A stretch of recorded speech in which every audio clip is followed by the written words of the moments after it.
Welcome to the Washington AI Network podcast. I'm Tammy Haddad, the founder of the Washington AI Network, where we bring together official Washington policymakers, DC insiders, and AI experts who are challenging, debating, and just trying to figure out the rules of the road for artificial intelligence.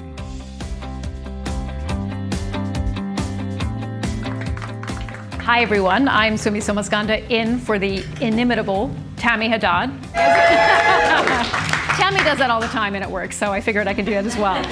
Welcome to the Washington AI Network podcast, and welcome to House of 1229, this amazing space for a conversation about the future of how we move, how we explore, and how AI is becoming the engine of global travel. We are joined by really one of the most respected voices in travel and tech, Glenn Fogel. He's the CEO of Booking Holdings, which includes some of the most iconic brands in travel, from Booking.com, Priceline, Kayak, OpenTable. Glenn, welcome to the Washington AI Network podcast. Well, thanks for having me. And thanks everybody for coming. It's amazing. You've been at Booking for 26 years. You've seen multiple waves of technological change in travel. So before I ask you about the AI bit, between 2000 and 2026, what has changed most in travel? We cannot remember, I think, what travel was like in 2000. I can't. So what do you think the biggest change is? So it is interesting, because I got asked a similar question earlier today in an interview we were doing. And there are people there, and I was trying to describe to them about, well, you had to buy a thing called a ticket, and had this thing called paper, and there's this red carbon behind. They had no clue what I was talking about. Just literally. Gen Z. It really is. See the change. Back then you had to go see somebody, or maybe you made a phone call, but then like, are you going to mail me the ticket? In fact, when we first started our company, we actually printed the tickets in our building, and then we'd send them out by FedEx to people. It was that crazy back then. And it really became a thing when they actually, in certain places where they became it a rule, you had to go ticketless. And you weren't allowed to do tickets. There are certain countries that said you're going all ticketless. I think China may have been one of the first ones that did that. And everything about it has made it so much easier, better, except one thing though. People still find it incredibly frustrating, because it is. And the fact is there a single person here, raise your hand, if you can say, I've never had a frustrating moment in planning, organizing, executing, or going through my travel thing. Anybody? No, right. If I said, travel, I love doing it, but the planning, it sucks. Would anybody disagree with that? Right? It does. And back in the day, that early part, you had a thing where you go to a person and a travel agent, a human travel agent. And that person, she knew a bit about you, and she kind of knew what you could afford and what you'd like, and you talk back and forth, and she knew your family, and she'd say, okay, you can do this, and here's some hotels, and all planned out based on what you knew, personalized it.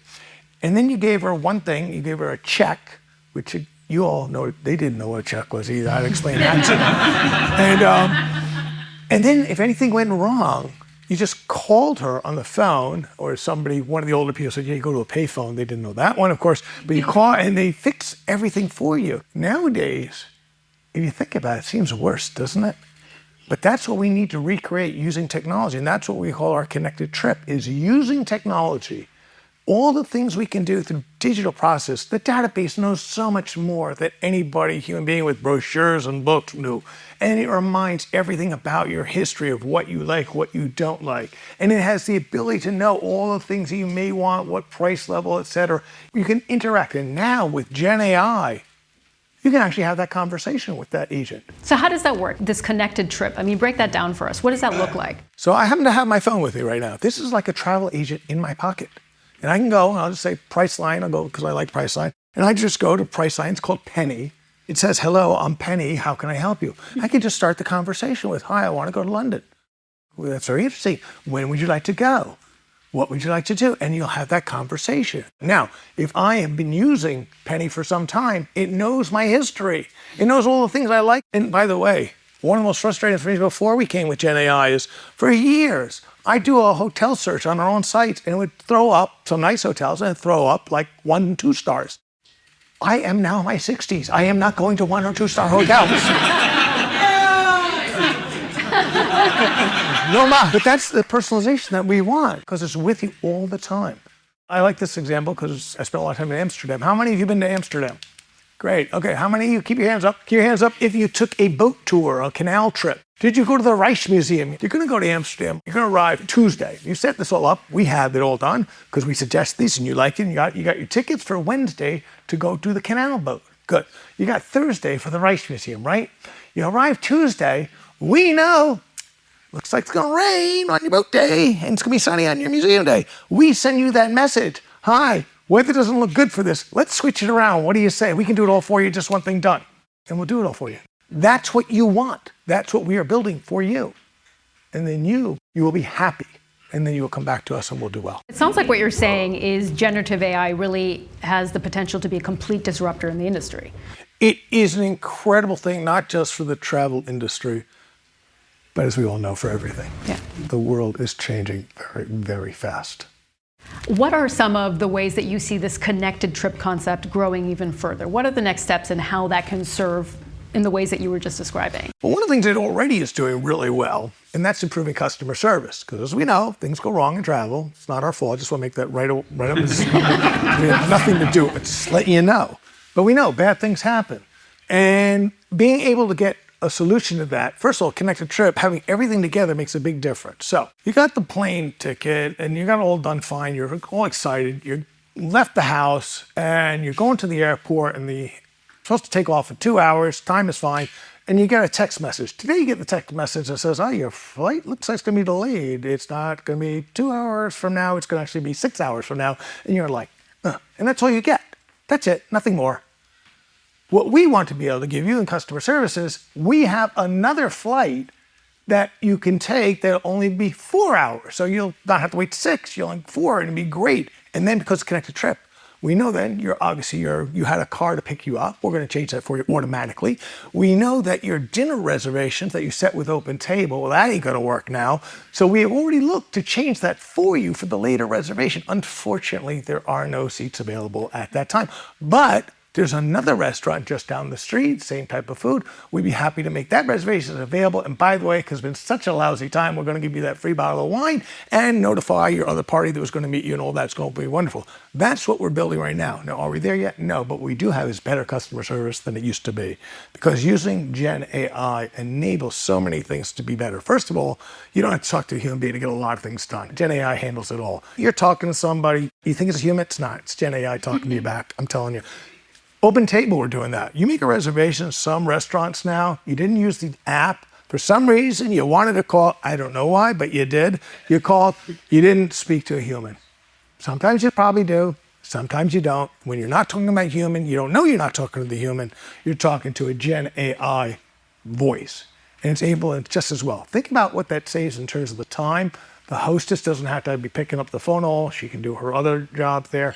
In our thing, when we're doing travel customer service, in the past, the agent would have to summarize all the things happening in the problem so that if it doesn't get solved right there, that the next agent that you call when you're even angrier will actually know all the notes to be like, well, Gen AI is recording it and changing it all right there and writing it down, summarizing it. But even more so, has anybody here ever worked in a customer service shop? Ever? So you know scripts, right? So those scripts are all pre-done, all written out, all that. But with generative AI, interpreting what you're saying as a customer, being able to understand that and be able to figure out what's the best solution and coming back. The customer service agent can read that and say, aha, this is the thing to do. Makes it faster, simpler, easier. How many of you waited an hour for customer service on a travel thing, right? Oh, yeah, for sure. The great thing when you have Gen AI, you don't need a lot more people. You don't have to wait. It should pick up immediately. If you have the right amount of compute, there should not be an issue at all. You shouldn't have to wait at all in the future. And that also better. That's why I'm so optimistic about it. It's going to be so much better than it's been in the past in all of these areas. So it's wonderful. We just have to get from where we are today to where we want to be, going as fast as we can. How does that look like in terms of adoption? I was really interested to see that connected trip transactions grew in the high 20% range last year, which is pretty impressive. But what role is AI playing in that adoption itself among your customers? Well, I think it's helping. I think it's definitely helping because using AI, we're able to make a better suggestion in terms of we know what you just bought and what you may want also, being able to cross-sell and come up with things and giving you discounts because you bought this, we can give you a discount here. Those type of things are really helpful. But I want it to be more. It's funny, people say that that's incredible, up 20%. So just for scale. So last year, we did $186 billion of total transaction. Just to give you a side note, what does that really mean? In terms of market capitalization, we're a public company. So our market cap is approximately twice what number 2 is. That's the amount of the scale we have. And we're still a rather small part of the overall travel industry. Total travel industry, probably north of 3 trillion. It's hard to know exactly where the money is. So as a percent of the total amount, more than 5%, but not much. But the fact is really big. It's a huge amount that we have to work with. But I don't think 20%, that's lovely. But I'm like, well, I know they didn't just buy one thing. They bought other stuff from somebody else. Why? It's interesting though. People do ask that question too. They say, well, they bought a hotel. Did they buy any attractions, something to do there or not? And I say, well, I know they did because they didn't go on a trip just to stay in a hotel room the whole time. I know that, but they didn't buy it from us. And my question to my team is, well, why not? Why did they buy it some other way? What should we do more? What signals did we not get that we need to put in so they'll buy it from us? Which platform under Booking Holdings is actually driving that the most, would you say? Booking.com is by far the largest. Which again, it's interesting. Again, size matters in so many things. Priceline's a huge company. OpenTable are huge. These are billion-dollar companies. These are enormous companies worth lives. To scale, Booking is just so much bigger. So if you round off and you look at our 10K, just round it off. Call 90% of the business is Booking.com. I'm rounding, but that's that means that so only 10% of your business is a Priceline, of Kayak, of Agoda. And I'm like, yeah, but that's still 10% of we're 150 billion. That's a lot of money. Insider question. On Booking.com, my husband has told me we have Genius Level 3 VIP. Yeah. How many levels are there? So that's one of those great questions that they ask me. And I understand this is on the record. It is. So you're in a very good level. If you buy more, you may get better. Okay. Maybe you're the top.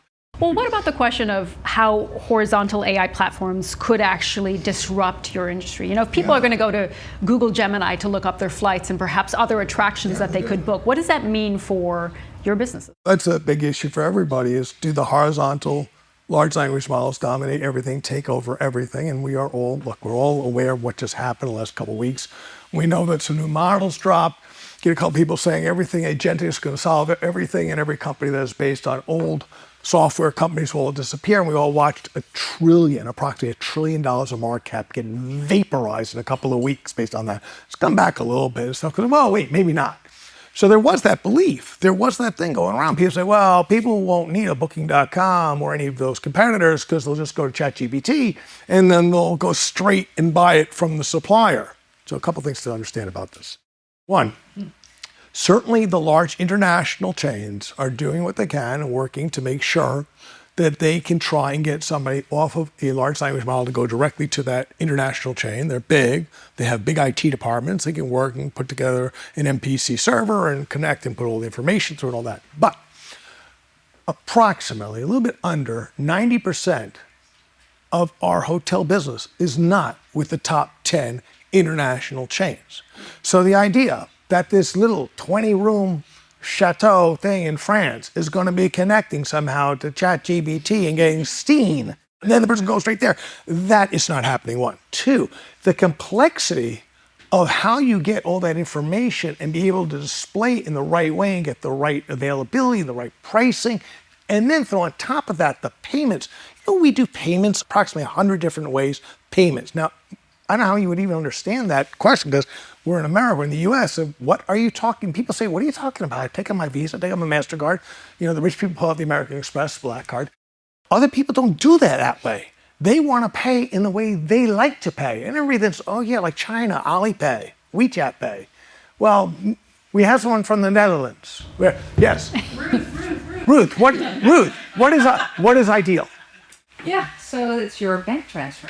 Exactly. So that's a really important thing, because if you are that small hotel in the Netherlands and you have a visitor coming from, let's say coming from Africa, and the person from Africa wants to use M-Pesa. Right. The small hotelier in the Netherlands does not want to take M-Pesa at all. They would like to have euros deposited in their bank.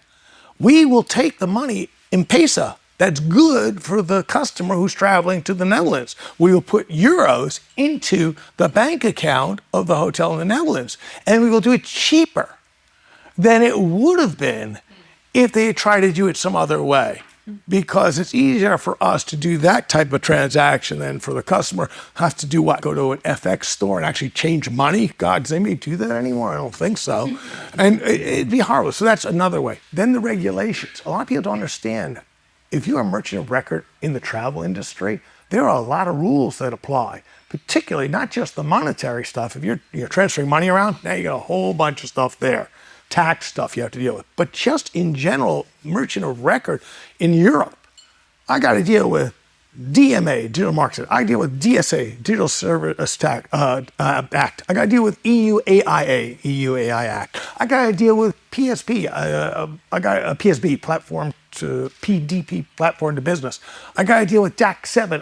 The list is endless. And there was just an announcement a couple days ago where OpenAI came out and said, we have no intention of doing travel as an agent. And Google, some time ago, has said, we're not doing merchant of record. And Google thought about doing this a long time ago and they pulled back. And there's a reason. They can make a lot more money just making us buy ads on their service. And then they don't have to touch any of the complexity of it. So it's good for everybody. And I think that's why people realize this idea you're going to vibe code companies like ours or Salesforce or ServiceNow, that's a little fantasy. Well, on regulation, as generative AI becomes more embedded in your industry, in the travel industry, what do you think policymakers, and we have policymakers represented here as well, regulators, need to know most about how this technology actually works? It's a dawn of a new age, and the problem is nobody has a good sense of what the future is going to be. I mean, think about how fast things have changed. When ChatGPT first came out, 22, and you first tried it, and you're kind of like, it's a nice little party trick, okay, I can make a limerick, great. And from that to where we are now, and then think where it's going to be from now to next year. If everybody's been out in the valley recently and listening, they're all the rumor of what is the new models coming down, how much more powerful it's going to be. How many of us here have vibe coded something for their own personal use? Anything? Anybody? Somebody did. Yes. Okay. Right. So you see what's happening, and that's the personal stuff. But it's coming down so fast. So we're going to ask regulators. We're going to ask our lawmakers. We're going to say, "Hi, could you please regulate this?" Well, it's hard because nobody has a good understanding, and they have to get the information first. But the problem is, as soon as you do, it changes, and it changes again and again. DMA is a good example of this because all these things were put together a few years ago. And now with the changes in how things are, trying to fit these things in or not. Take something as simple as OpenAI. Now, OpenAI, almost approximately 1 billion monthly users, right? It's got a market cap of around $500 billion, I think, last round, something like that. Very big, right? It's not currently regulated under the DMA. And somebody said, well, why not? Well, because it doesn't fit the category is one reason. I mean, there's also how long, you got a 3-year thing. But the fact is, what is it? Is it a search engine? Because there's certain categories defined. What actually is it? How does it fit? Do we need new rules? Basic point being that this is a really complicated and somewhat concerning time. Because if you don't set up the rules now, it's going to be really hard down the road to create them, to bring it back if you don't like what it's created. There's a very famous Princeton professor who I can't pronounce her name exactly right, but she talks about how the values of new technologies that come in, you see the shiny new object that's so good, and you love it, and it's all good. The problem is society doesn't recognize, we don't realize what the problems from that technology is until far down the road. And now it's really late because the new technology has been embedded into your society. And now it's really hard to pull it out. And you can think of a lot of examples of that one where one I thought of, and I checked it with ChatGPT, so it must be right. I said, would plastics work as an example of that? And ChatGPT said, yes, it would, so I'll say it's true. Because, don't do that, never trust, you gotta verify. But when you think about it, it does, because plastics at the beginning, a wonderful thing, is light, you can form it any way you want, there are lots of good uses for it, and now we read all about microplastics and the potential health dangers of that. And then the next problem is, we can set up the rules, Rules in Europe may be different. Rules in China may be different. Rules in India may be different. Even bigger issue, just here alone, think about it. Right now, we have 50 states, and we don't have a federal rule. But can they make a federal rule? I mean, you're saying it's essentially trying to regulate around a shifting... Well, it is, but I'd rather have one group trying it than 50. This is something that AI would be really good to have because those electrons, they don't stop at the state border at all. They go right across. So we're going to end up with a lot of states with different rules. How's we going to do business like that? So I don't have any answers at all. I just got questions. So that's the regulation side. What about the prospect of a digital services tax, which is something that a number of governments are thinking about? How would that impact Bookings Holdings, which obviously works across a number of jurisdictions? Well, we currently pay a huge amount in digital service taxes, primarily in Europe, but other countries too. And basically, they came about because certain countries felt that the tech giants weren't paying their fair share.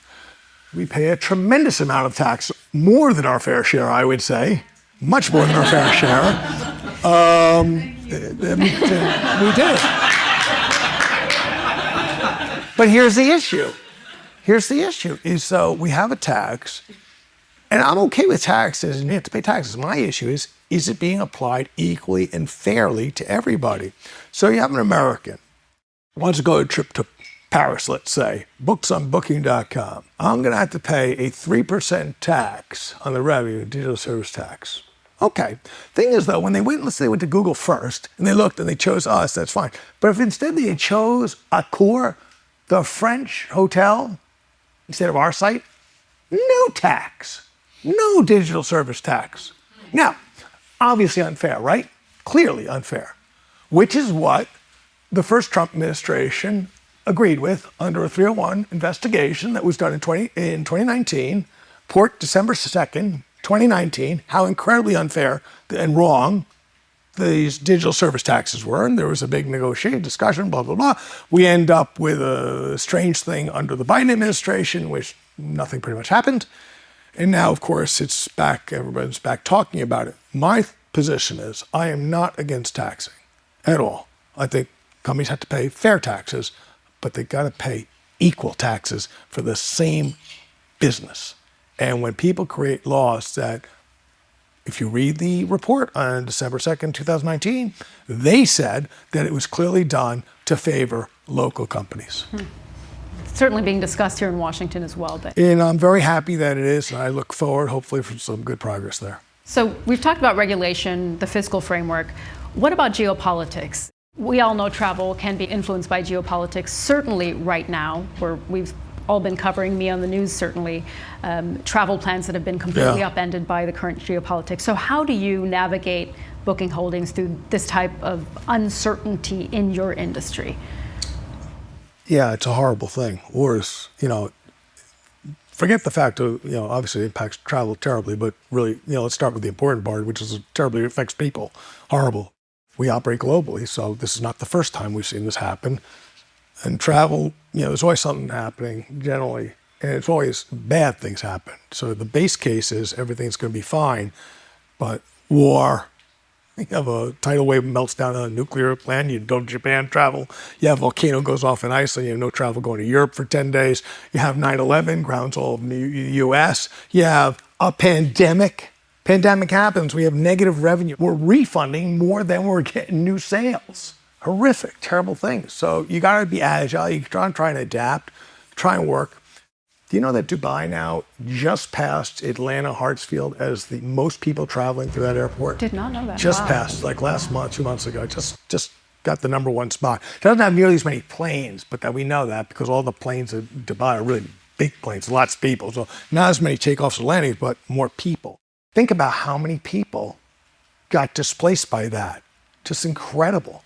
And I'd like our AI systems to have been set up for this, to do better. As soon as the airspace closed, which happened pretty darn fast, every single person who was going to be anywhere affected by that should have been notified. Immediate changes should have been offered, plans, what you should do, how to do things. We certainly did not have that ready to rock and roll right there. We've been good about these things in the past, somewhat. when Russia invaded Ukraine. We saw that coming a bit, so we prepared for that somewhat. We evacuated our people. We were able to also set up a platform that enabled, as you recall, a huge number of refugees going westward. Remember that? And these were mostly mothers and children, women. They were mostly men had to stay as martial law. We were able to, they had no housing. We were able to provide a platform that enabled every single Ukrainian refugee that needed it to get free housing from our partner hotels and homes that are on our platform. Either it was free or extremely low price, because some places couldn't afford free, but it was very low price. And all you had to do was show that you were a Ukrainian refugee, and you got that. We had over 75,000 people we were able to house with Well, I'll tell you, it's, this thing, it is having terrible effects right now on people. In terms of the macro, you guys probably know better than I do.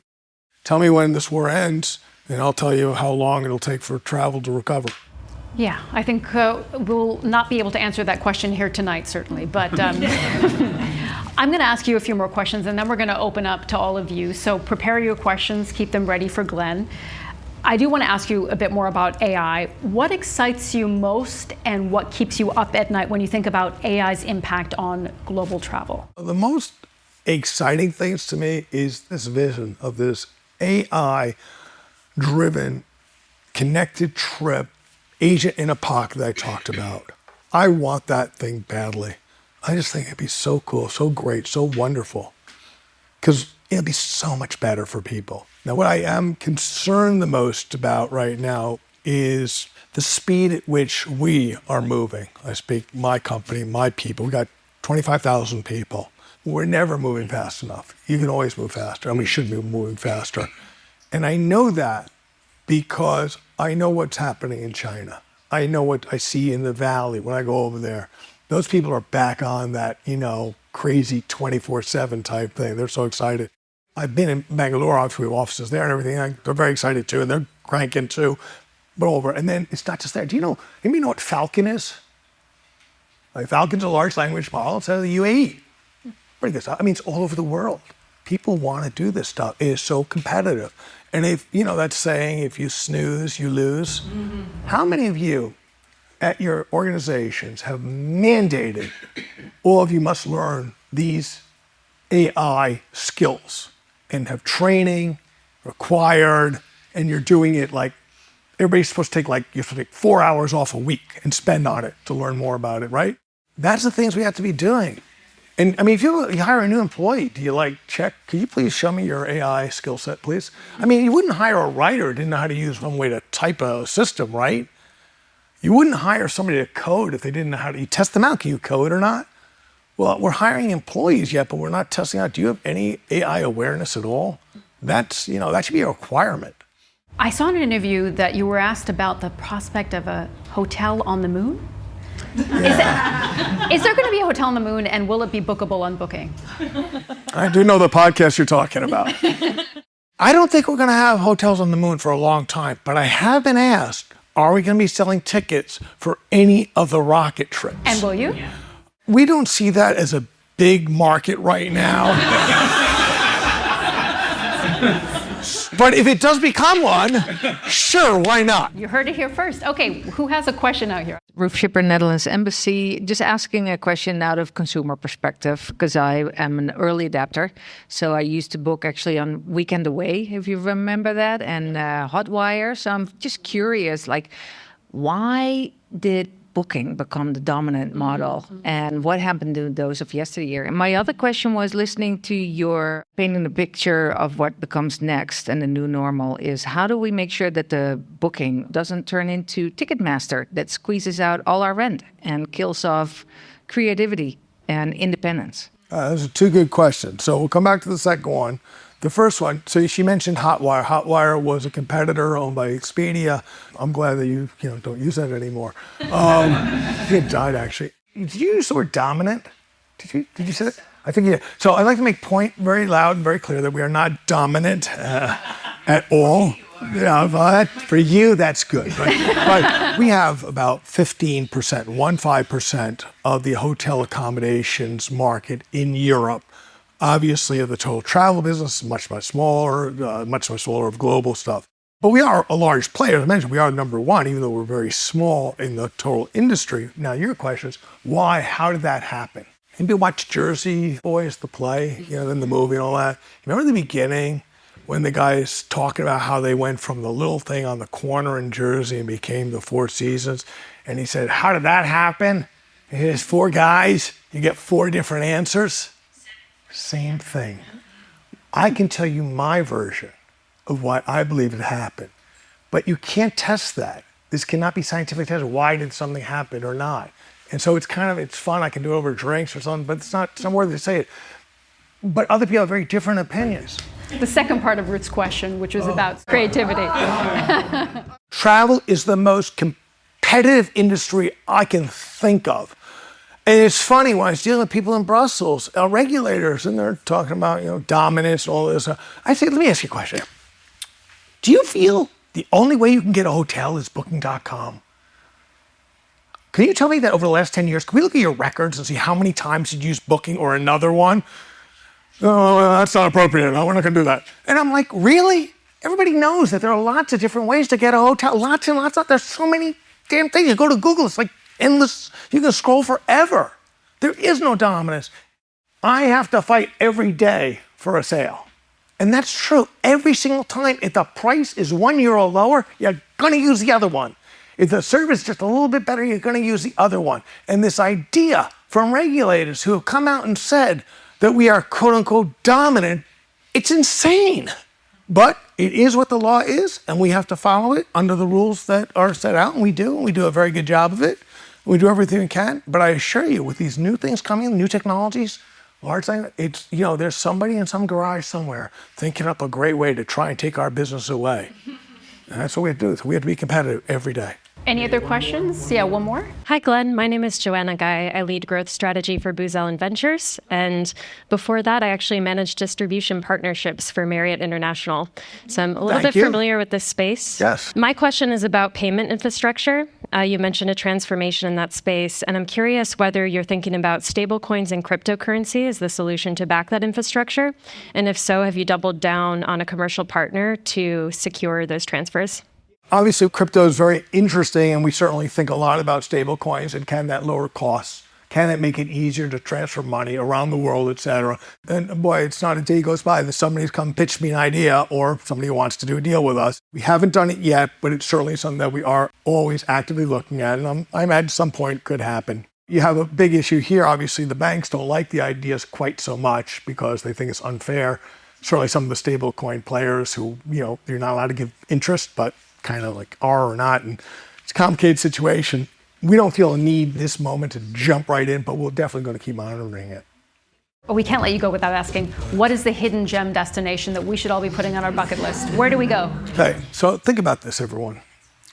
One of the worst things about Instagram is everybody puts a picture out of this incredibly beautiful place that they loved, right? And, within, a very short time, that beautiful place is no longer such a beautiful place because everybody saw that Instagram picture and they all go there. If you think I'm going to tell you, ain't happening. Okay.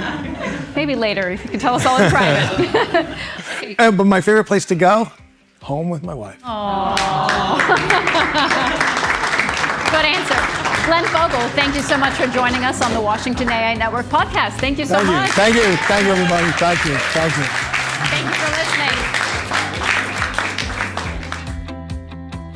Thank you for listening to the Washington AI Network podcast. Be sure to subscribe and join the conversation. The Washington AI Network is a bipartisan forum bringing together the top leaders and industry experts to discuss the biggest opportunities and the greatest challenges around AI.